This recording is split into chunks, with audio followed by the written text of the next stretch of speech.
Hi hello friends, welcome. எல்லாரும் எப்படி இருக்கீங்க? இன்னைக்கு வந்து ஸ்டஃபிங் பரோட்டா கோதுமை மாவில் போடலாம். அதுக்கு நான் ஒரு 2 கப்பு கோதுமை மாவு, கொஞ்சம் உப்பு, ஒரு டேபிள் ஸ்பூன் ஆயில் ஊற்றிக்கோங்க. 2 கப் மாவுக்கு 1 கப் தண்ணி ஊற்றிக்கலாம். அதுதான் கரெக்டாக இருக்கும் சப்பாத்திக்கு. கரெக்டாக 2 கப்பு போட்டிங்கன்னா 1 கப் வாட்டர் ஊற்றிக்கோங்க. எந்த கப்பாக இருந்தாலும் ஓகே தான். உங்கள் வீட்டில் என்ன கப்பு கிளாஸ் கூட இருந்தால் கூட 2 கப்பு அளவு போட்டிங்கன்னா 1 கப் தண்ணி கரெக்டாக இருக்கும். நல்லா பிசைஞ்சு எடுத்து மூடி வச்சுக்கலாம். ஸ்டஃபிங் பண்ணுறதுக்கு 2 கேரட்டு, புதினா எடுத்துருக்கிறேன். அது கூட உருளைக்கிழங்கும் எடுத்துருக்கிறேன். இஞ்சி, பூண்டு, பச்சை மிளகாய் போட்டு சாப் பண்ணிக்கலாம். இல்லை நீங்கள் கையில் பொடிசாக கட் பண்ணால் கூட நல்லாயிருக்கும்.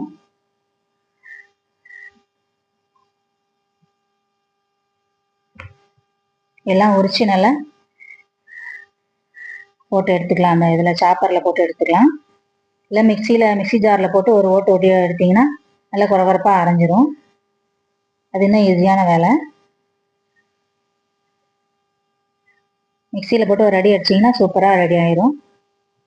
கொஞ்சம் கேரட்டை நல்லா தோல் சீவி எடுத்து கழுவி எடுத்துக்கலாம். குட்டி குட்டி மண்ணெலாம் இருக்கும் அந்த தோலில். மேல் தோல் எப்போவுமே எடுத்துட்டு துருவி எடுத்துக்கோங்க.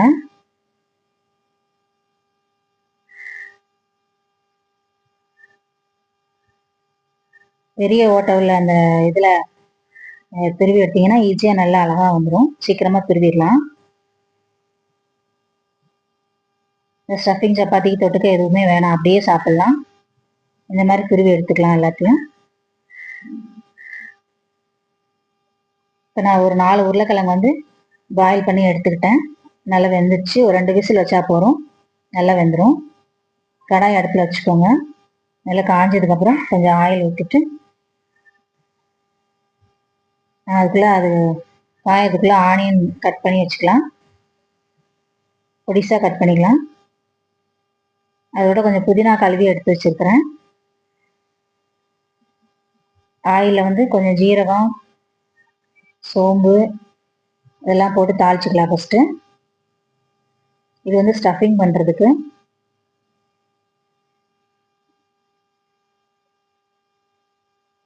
அதோட நம்ம கட் பண்ணி வச்சுருக்கிற ஆனியனும் சேர்த்துக்கலாம்.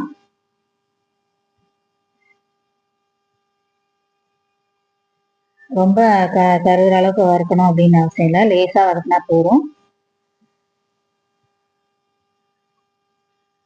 சாப் பண்ணி வச்சிருக்கிற இஞ்சி, பூண்டு, பச்சை மிளகாய் இருக்குது, அதை போட்டுக்கலாம். அதோட கழுவி வச்சிருக்கிற புதினாவையும் சேர்த்துக்கலாம். அதோட லைட்டாக பரட்டி விட்டா போதும்.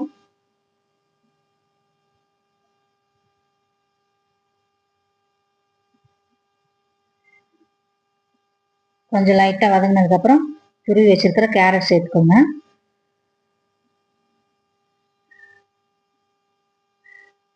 ரொம்ப ஈஸியாக செஞ்சிடலாம். அந்த ஸ்டஃபிங் வந்து நிறைய மசாலாலாம் போட்டு செய்யறதுக்கு இது மாதிரி செஞ்சீங்கன்னா சூப்பராக இருக்கும் சாப்பிட்றதுக்கு. சால்ட் போட்டுக்கலாம்.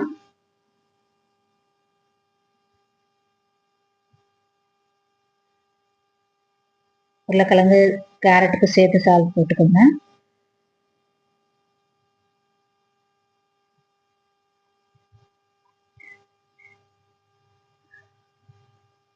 ஒரு நிமிஷம் அப்படியே விட்டுருங்க. கொஞ்சம் கேரட்டும் அந்த ஆனியனும் பச்சை வாசனை போனதுக்கப்புறம் திருப்பி எடுத்து திரட்டிக்கலாம்.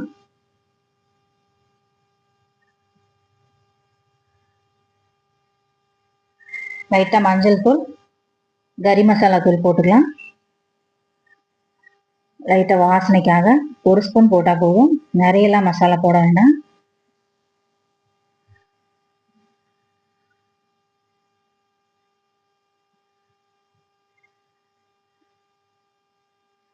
இருக்கட்டும். இப்போ வந்து வேக வச்ச உருளைக்கிழங்கு வந்து நல்லா நசுக்கி போட்டுக்கோங்க. ஸ்டஃபிங் பண்ணும்போது கட்டி கட்டியாக நிற்கக்கூடாது. நல்லா நசுக்கி நல்லா வெந்ததுக்கப்புறம் ஆற வச்சு நசுக்கி எடுத்துக்கோங்க.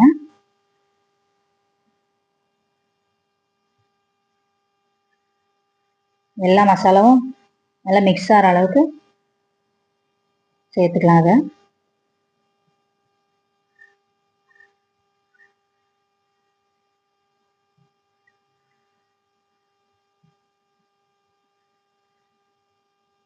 ஒரு நிமிஷம் அப்படியே மூடி வச்சிருங்க. சட்னிக்கு கொஞ்சம் தேங்காய், பச்சை மிளகா, புளி, உப்பு போட்டு அரைச்சிக்கலாம். கடலை எல்லாம் போடலை. ஒரு சின்ன பல் பூண்டு போட்டு அரைச்சி எடுத்தீங்கன்னா சட்னி ரெடி.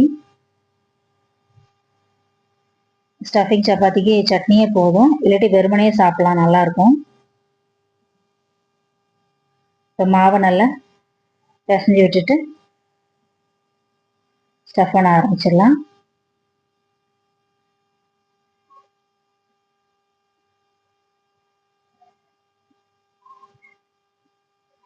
நல்லா தின்னா திரட்டிக்கலாம், ரொம்ப திக்காக வேண்டாம்.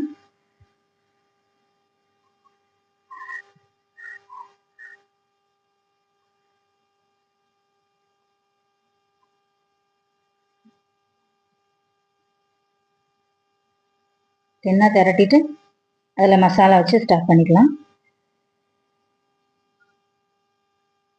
நாலாக மடித்து எடுத்துக்கோங்க, அப்போ ஸ்கொயராக அழகாக வரும்.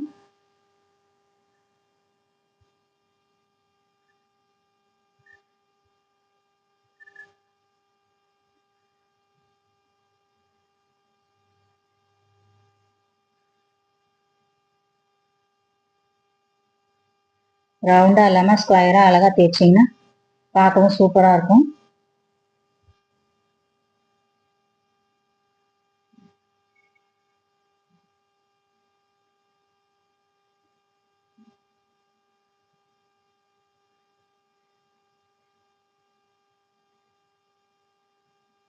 ரெடி ஆயிடுச்சு. இது சூடான கல்லில் போட்டு எடுத்துக்கலாம்.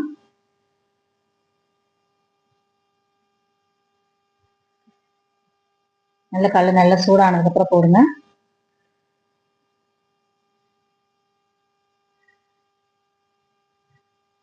லைட்டாக ஆயில் ஊற்றிட்டு திருப்பி போடுங்க. நல்லா சூப்பராக ரெடி ஆயிடும். சாப்பிட ரொம்ப டேஸ்டாக இருக்கும். இது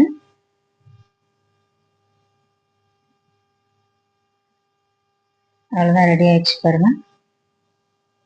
பார்க்கவும் நல்லா ஸ்கொயராக அழகாக இருக்கு. பிள்ளைங்க சாப்பிட்றதுக்கு நல்லாயிருக்கும்.